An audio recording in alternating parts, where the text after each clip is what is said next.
അവനിലോട്ടുള്ള അന്വേഷണം പോലീസ് ഡിപ്പാർട്ട്മെൻറ്റോ മീഡിയയോ ഒന്നും അറിയാതെ വേണം തുടങ്ങാൻ. എന്തെങ്കിലും ഒരു ചെറിയ ക്ലൂ കിട്ടിക്കഴിഞ്ഞാൽ പിന്നെ അത് അച്ഛനായിരിക്കും ആപത്ത്. ആദ്യം ഈ കാര്യങ്ങളെല്ലാം അച്ഛനും ഫ്രണ്ട്സിനെയും പറഞ്ഞ് മനസ്സിലാക്കണം. நீ என்ன பேசுறேன்னு உனக்கே புரியுதா? இதெல்லாம் நாம நம்பணுமா? உங்ககிட்ட இருக்கிற மரியாதையால பேசுற. இங்க இருந்து கிளம்பி போயிடு. எனக்கு நல்லா தெரியும் என்ன നടந்துச்சுன்னு. புரிஞ்சுதா? അജുവിന് തമിഴറിയാത്തത് അവളുടെ ഭാഗ്യം. ഇല്ലെങ്കിൽ എപ്പോഴേ അവന്റെ കൈപ്പത്തി അവളുടെ കവളിൽ പതിഞ്ഞേനെ. എന്റെ വാസുവണ്ണൊന്നും മിണ്ടാതെ നിൽക്കുക. ഒരു കത്തുമ്പോ വാഴ വെട്ടല്ലേ. இதா பாரு, நல்லா கேட்டுக்கோ. அச்சு இறந்துட்டா, அதுதான் உண்மை. അയ്യങ്കാരി, നീ ഇതെന്തൊക്കെയാ പറയുന്നത്? പിന്നെ എന്നടി, അലക്സ് അച്ചുവെ കടത്തിട്ടാണ്. ഇത് നമ്മൾ നമ്പണമാ? അച്ചു ഉയരോടെ ഇരിക്കണം താ എനക്കും. ആനാ അതുക്കാக எப்படியா? ചേച്ചി, അത് അജു ചേട്ടൻ പറയരുത് ഉണ്മ. മലയാളത്തിൽ പറ, എനിക്ക് മലയാളം തരും. ഇത്രയും നേരം മലയാളം തിരിഞ്ഞിട്ടാണ് അവള് തമിഴുണ്ടായിക്കൊണ്ടിരുന്നത്. എടാ എന്റെ പൊന്നു വാസു, ഒന്നും മിണ്ടാതിരിക്കടാ. എന്നാല നമ്പ മുടിയല അവൻ ഇപ്പടി. എന്റെ പൊന്നു വെച്ച് ഒന്ന് മലയാളത്തിൽ പറയവിടെ. മര്യാദയ്ക്ക് മനുഷ്യൻ മലയാളമേ മനസ്സിലാവുന്നില്ല. അപ്പോഴാണ് സോറി, പക്ഷേ അവനിങ്ങനെയൊക്കെ പറഞ്ഞല്ലോ. ഇതിനൊന്നിനും തെളിവില്ല. നിഗമനങ്ങളെല്ലാം ചൂണ്ടി നിൽക്കുന്നത് അലക്സ് ഏട്ടൻ്റെ മാത്രമാണെന്നേ ഉള്ളൂ. അപ്പോ അച്ചു ഇപ്പോഴും ജീവനോടുണ്ടോ? ജാക്സനെ സംശയിക്കണ്ട. ജാക്സൺ കുട്ടിക്കാലം തൊട്ടുള്ള അച്ഛൻ്റെ ഫ്രണ്ടാ. അലക്സിന് ഈയിടെയായിട്ട് എന്തൊക്കെ മാറ്റങ്ങളുണ്ടെന്ന് ഞാൻ ശ്രദ്ധിച്ചതാ.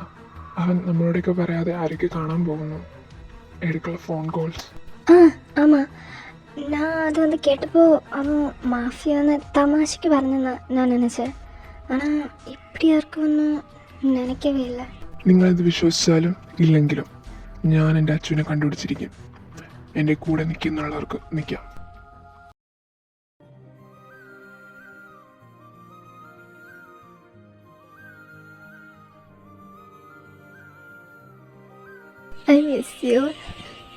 എനിക്കറിയില്ല എന്താ ചെയ്യണ്ടേ. എന്താ അച്ചു, നീ ഇപ്പോഴും കരയുവാണോ? നീ കരയുമ്പോ എനിക്കല്ലേ വേദനിക്കുന്നേ? താൻ ആരാ? തനിക്ക് എന്താ വേണ്ടേ? എനിക്കെന്താ വേണ്ടേന്നോ? നിനക്ക് വേണ്ടിയല്ലേ ഞാൻ ഇതെല്ലാം ചെയ്തത്. എന്നിട്ട് ഇവിടെ ഈ ചോദ്യത്തിന് എന്താ പ്രസക്തി? പ്ലീസ് എന്നെ വെറുതെ വിട്, എനിക്ക് പോകണം. എവിടേക്ക്? നിന്റെ അജുവിൻ്റെ അടുത്തേക്കോ? ഈവൻ നിന്റെ അജു ഉൾപ്പെടെ വിശ്വസിച്ചിരിക്കുന്നത് നീ പോയി ഭൂലോകത്തില്ലെന്ന് ഞാൻ വിശ്വസിപ്പിച്ചു. സോ അച്ചു, ഇനി ഈ കാര്യം പറഞ്ഞ് എന്നെ ദേഷ്യം പഠിപ്പിക്കരുത്. എനിക്ക് ദേഷ്യമെന്നറിയാലോ. നിന്റെ അജു പിന്നെ ഭൂലോകത്ത് കാണില്ല. അത് പറഞ്ഞപ്പോഴാണ് അജു വിഷമമൊക്കെ മാറ്റാൻ വേണ്ടിയിട്ട് പാരീസിലോട്ടൊരു ട്രിപ്പ് പോയേക്കാം. അവിടെ തന്നെ സെറ്റിലാവാനാണ് പരിപാടി. ചുരുക്കി പറഞ്ഞ എൻ്റെ അച്ഛനെ അന്വേഷിച്ച് ഇവിടെ ആരും വരാൻ പോകുന്നില്ല. അവരിതെല്ലാം അറിയുന്നതിന് മുമ്പേ നമ്മൾ പറക്കും. പിന്നെ ഞാനും എൻ്റെ അച്ഛനും മാത്രം. പേടിക്കണ്ട, നിന്റെ സമ്മതമില്ലാതെ എൻ്റെ ഒരു ചൂണ്ടുവിരൽ പോലും നിന്റെ ദേഹത്ത് പെടില്ല. അത്രയ്ക്ക് ചീപ്പല്ല ഞാൻ.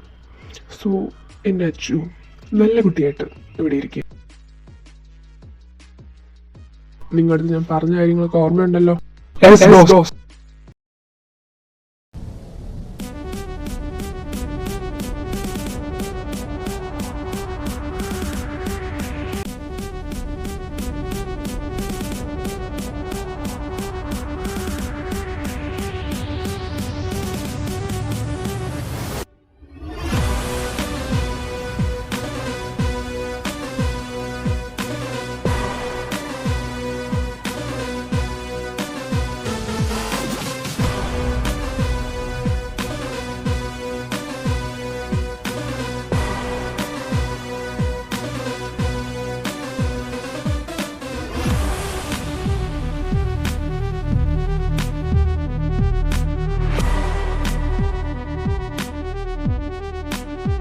Achu, you are only mine. ജീനയെ കുറിച്ചുള്ള എന്തെങ്കിലും ഇൻഫോർമേഷൻ കിട്ടിയോ? ജീനയും സൂസനും US ഉണ്ടെന്ന് അറിഞ്ഞത്. പക്ഷെ കോണ്ടാക്ട്സ് അതാ നോക്കുന്നത്. ഇനി അവളെ വിവരം എന്തിനാ? ജീന ചേച്ചി മാത്രം നമ്മളെ കൂട്ടത്തിൽ നിന്ന് അച്ചു ചേച്ചിയുടെ കിഡ്നാപ്പറിനെ കണ്ടിട്ടുള്ളത്. അപ്പോൾ ജീന ചേച്ചിനെ കോണ്ടാക്ട് ചെയ്യണമെങ്കിൽ അത് അലക്സ് ഏട്ടനാണോ അല്ലേ എന്ന് ഉറപ്പിക്കാമല്ലോ.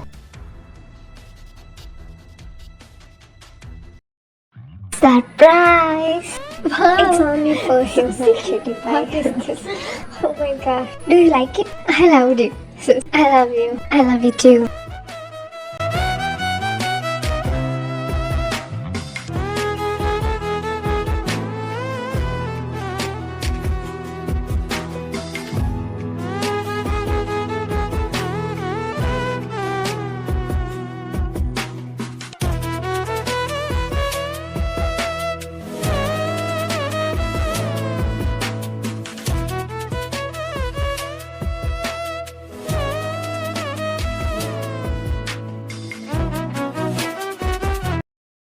സൂസൻ, എനിക്കൊരു കാര്യം പറയാനുണ്ടായിരുന്നു. അതിനെന്തിനാ ഈ മുഖവര? നീ പറയേ. എന്താ, എന്തെങ്കിലും പ്രശ്നമുണ്ടോ? വാട്ട്? എന്നിട്ട് നീ ഇപ്പോഴാണോ പറയുന്നത്? അച്ഛൻ എന്തെങ്കിലും സംഭവിച്ചിട്ടുണ്ടെങ്കിലോ? ഓ ഗോഡ്. അത് സൂസൻ, എനിക്ക് പേടിയായിരുന്നു. ഞാൻ പേടിച്ചിട്ട്. I'm sorry. Hey hey hey, don't worry. നമുക്ക് അച്ഛനെ വിളിക്കാം. ഓക്കെ, ഞാനില്ലേ കൂടെ, പേടിക്കണ്ട. ഹലോ മൈ ഡിയർ ഫ്രണ്ട് ജാക്സ. നീ എന്താ എന്നെ പോലീസിനെ പിടിച്ചെടുക്കാൻ പോവാണോ? God's kill him. അയ്യോ എന്നെ കൊല്ലല്ലേ കൊല്ലല്ലേ, ഞാൻ പാവണേ, അയ്യോ എന്നെ കൊല്ലല്ലേ, അയ്യോ. എടാ ജാക്സ, ജാക്സ എണീക്കടാ. അയ്യോ അമ്മേ, തോക്ക് സ്വപ്നമായിരുന്നു. ഇങ്ങനെ ഒരു പേടിത്തൊണ്ട് ഇങ്ങനെ പേടിക്കാതെടാ. ഞാൻ പോയി ആരാ വന്നേന്ന് നോക്കിട്ട് വരാം. ഓ, ഇവിടെ ഒന്നും ഗണിക്കാതെ നീ പോയി വാതിൽ ഉറക്ക്. എന്നെ പേടിത്തൊണ്ടെന്ന് വിളിച്ചിട്ട് നീ ഇവിടുന്ന് പറഞ്ഞ എന്താടാ, രണ്ടെണ്ണത്തിനും വട്ടായ. അജു എങ്കേ? അജുവിന്റെ അടുത്ത് പറഞ്ഞില്ലേ? വിശ്വനെ കാണാൻ പോയിക്ക, പറഞ്ഞിട്ടുണ്ട് രണ്ടുപേരും ഇപ്പൊ ഇങ്ങെത്തും. നിങ്ങൾ പറയുന്നതൊന്നും എനിക്ക് മനസ്സിലാവുന്നില്ല. ഞാൻ മാഫിയയോ? ഓ ഗോഡ്, ഞാനെന്തിനാ അച്ഛനെ തട്ടിക്കൊണ്ടു പോകുന്നത്? നീ കൂടുതൽ അഭിനയിക്കാതെ കാര്യം തെളിച്ചു പറ. ഇത്രയും നാളെ നീ ഇവിടെ ആയിരുന്നു. എല്ലാ തെളിവുകളും നിനക്ക് നേരെയാ. കർത്താവിനാണ് ഞാൻ പറയുന്നത്, വിശ്വസിക്ക്. ഞാൻ എന്തിനാടാ അച്ഛനെ കടത്തുന്നേ? അവളെന്റെ ഫ്രണ്ട് അല്ലേടാ. എനിക്ക് അജുവിനോട് ദേഷ്യം ഉണ്ടെന്നുള്ളത് സത്യ. കാരണം അവൻ മുമ്പ് കാണിച്ച ആ പെരുമാറ്റം കൊണ്ട് തന്നെ. പിന്നെ അജുവിനും അത് ഇഷ്ടമാണെങ്കിൽ പിന്നെ എനിക്കെന്താടാ പ്രശ്നം?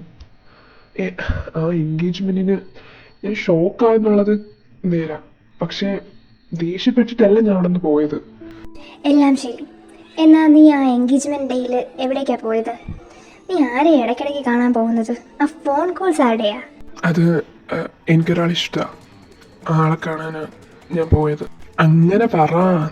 ഈ നീർക്കോലി മാഫിയൊന്നും അല്ലെന്ന് ഞാൻ അപ്പോഴേ പറഞ്ഞില്ലേ. അവൻ്റെ ഫോൺ കോൾ കണ്ടപ്പോഴേ എനിക്ക് ഡൗട്ട് തോന്നിയതാ. അല്ല, ആരാ അവള്? അവളല്ല, അവനാ. ഞാൻ കേട്ടത് തന്നെയില്ലേ നിങ്ങളും കേട്ടത്? അവനും എന്നോട് വന്നിട്ടുണ്ട്. അഞ്ചിൻ.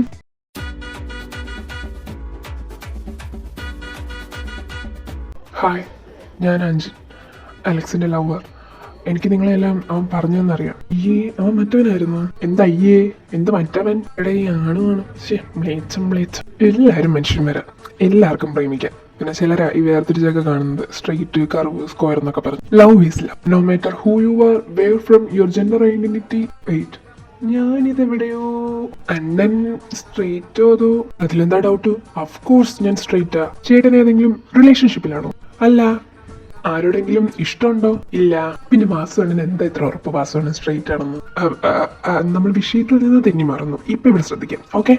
ഒരു മാരേജ് ഇവന്റ് അറേഞ്ച് ചെയ്യാൻ പോയപ്പോഴാണ് കണ്ടതും പരിചയപ്പെട്ടതും ഒക്കെ.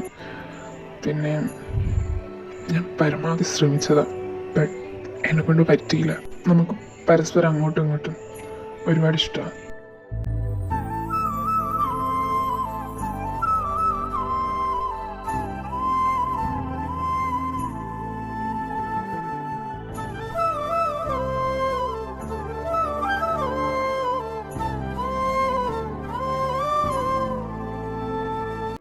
അങ്ങനെ ഇരുന്നപ്പോഴാണ് അമ്മ എന്നെ തൂക്കിയത്. അച്ഛനോട് സംഭവം പറഞ്ഞപ്പോൾ വീട്ടിൽ നല്ല സീനായി. പിന്നെ നമ്മൾ രണ്ടും ഡിഫറെന്റ് റിലീജിയൻ കൂടിയാണല്ലോ. റിലീജിയൻ ഉണ്ടായ എന്താ, ജെൻഡർ ഒന്നല്ലേ. Vasu okay, I shut up, you continue. Engagement എന്ന് അവനാ വിളിച്ചത്. അതാ ഞാൻ പെട്ടെന്ന് പോയത്. ഇത്രയും നാളും അവൻ്റെ വീട്ടുകാരുടെ കണ്ണിപ്പെടാതെ നടക്കുമായിരുന്നു. പിന്നെ നിങ്ങളുടെ അടുത്ത് പറയാറുന്നത്, നിങ്ങൾ എന്ത് വിചാരിക്കും, എന്നെ പിന്നെ നിങ്ങളെ ഫ്രണ്ടായിട്ട് കാണോ ഇല്ലയോ എന്നെനിക്ക് അറിയാത്തോണ്ടോ. ஒரு அரைஞ்சன்னா வச்சுக்கோ, முகரை கட்டி எல்லாம் தெரிஞ்ச அந்த பக்கம் போயிடும். இவ்வளவு நாளா கூட இருந்துட்டு എങ്ങളെ പറ്റി ഇപ്പടിയാണ് നനച്ചിട്ട് ഇരിക്കെ. അതാ നീ ഇനിയിപ്പം ഇവിടെ വേറെ തെറ്റൊന്നും ചെയ്തില്ലല്ലോ. ഞങ്ങൾ എല്ലാവരും ഹാപ്പിയാണ്. പിന്നെ നീ പറയായിരുന്നത് തെറ്റായിപ്പോയി. എക്സ്പെക്ട് ചെയ്യാത്തൊരു കാര്യമുണ്ട്. ഫസ്റ്റ് ടൈം കേട്ടപ്പോൾ ഷോക്കായെന്നുള്ളത് നേരം. എന്നാൽ ഞാൻ ആലോചിക്കുന്നത് ഇത്രയും സുന്ദരനായ ചെറുക്കന നിനക്കിങ്ങനെ കിട്ടിയെന്ന്. എന്തായാലും എൻ്റെ അടുത്തൊരു വാക്ക് പറയായിരുന്നു. ഞാൻ ഇത് അച്ഛൻ്റെ അടുത്ത് പറയാൻ പലതവണ ശ്രമിച്ചതാണ്, പക്ഷേ പറ്റിയില്ല. ആരെന്നെ മനസ്സിലാക്കിയില്ലെങ്കിലും അവളെന്നെ മനസ്സിലാക്കുമെന്ന് എനിക്കറിയായിരുന്നു. അതാ ഞാൻ അവനോടായിട്ട് വരുന്ന വഴിക്ക് അവളോട് എന്നെ പിക്ക് ചെയ്യാൻ പറഞ്ഞത്. കാരണം അവളുടെ അടുത്ത് എനിക്ക് ഈ കാര്യം ആദ്യം പറയണമെന്നുണ്ടായിരുന്നു. പക്ഷേ ഇടയ്ക്ക് വെച്ച് ഭയങ്കര കോംപ്ലിക്കേഷനായി. എൻ്റെ ഫോൺ നഷ്ടപ്പെട്ട് ആ റൂട്ട് വഴി പോകാൻ പറ്റിയില്ല. പക്ഷേ അതിനു മുമ്പായിട്ട് ഞാൻ ജോണീനെ വിളിച്ചിരുന്നു. എന്നിട്ട് കാര്യങ്ങളെല്ലാം പറഞ്ഞിരുന്നു. എന്നിട്ട് ഇപ്പോഴാണ് ഞാൻ ഇവിടെ വരുന്നത്. അപ്പോൾ കാര്യങ്ങളൊക്കെ ഇങ്ങനെ. അപ്പോൾ അലക്സ് അല്ല ആ കിഡ്നാപ്പറെങ്കിൽ അച്ചുവിനെ കടത്തിയത്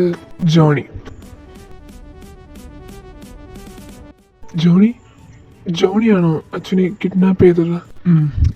ജീന എന്നെ വിളിച്ചിരുന്നു. അവന് നിങ്ങൾക്ക് എപ്പോൾ തൊട്ടുള്ള പരിചയ? കോളേജ് വിട്ടുള്ള പരിചയം. അവൻ്റെ ഫാമിലിയൊക്കെ, അവൻ്റെ പാരൻസ് UK സെറ്റിലായിക്കുക. സോ നമ്മളങ്ങനെ കണ്ടിട്ടില്ല. പിന്നെ അവൻ ഇടയ്ക്കിടയ്ക്ക് അങ്ങോട്ട് പോകാറുണ്ട്. വെക്കേഷനൊക്കെ ആകുമ്പോൾ. ഇപ്പോഴും അങ്ങോട്ട് പോകണമെന്ന് പറഞ്ഞാണ് പോയത്. ഇതെല്ലാം അവനുണ്ടാക്കിയ കള്ളക്കഥകളാണ്. അവൻ ജോണിയല്ല, John David, the mafia prince JD.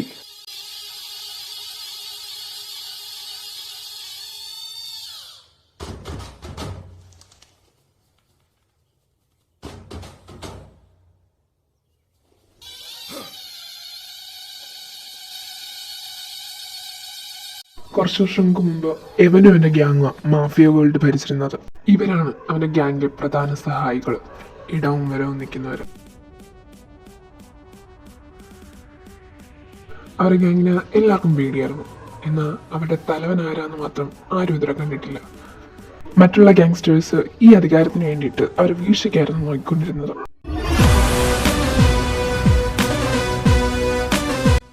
അങ്ങനെ ഇരിക്കുകയാണ് ഗ്യാങ്സ്റ്റേഴ്സ് തമ്മിൽ ഒരു അറ്റാക്ക് നടന്നത്. ആ സ്ഫോടനത്തിൽ ഇവരെല്ലാം മരിച്ചെന്നാണ് കരുതിയത്, ഇവൻ്റെ ഗ്യാങ് ഉൾപ്പെടെ. ബട്ട് ഇപ്പോൾ I think they are not. അല്ലെങ്കിൽ ഈ തലവനായ JD മരിച്ചിട്ടുണ്ടായിരുന്നിട്ടില്ല. അങ്ങനെയാണെങ്കിൽ അവൻ ഇത്രയും വർഷം അവൻ്റെ സ്വന്തം ഐഡൻറ്റിറ്റി മറച്ചു വെച്ച് നമ്മളോടൊപ്പം നമ്മളുടെ ഒരാളെ കഴിഞ്ഞത് എന്തിനാ? അച്ചു ചേച്ചിക്ക് വേണ്ടിയാണോ? അച്ചു ചേച്ചിയുടെ സ്നേഹം പിടിച്ചു വെച്ച് അത് നടക്കില്ലെന്ന് പറഞ്ഞപ്പോൾ അച്ചു ചേച്ചിനെ കിഡ്നാപ്പ് ചെയ്തു. അങ്ങനെയാണ്. എല്ലാം വെച്ച് കണക്കൂട്ടുമ്പോൾ അച്ഛനു വേണ്ടി മാത്രമായിരിക്കാം അവൻ ഇതെല്ലാം ചെയ്തത്.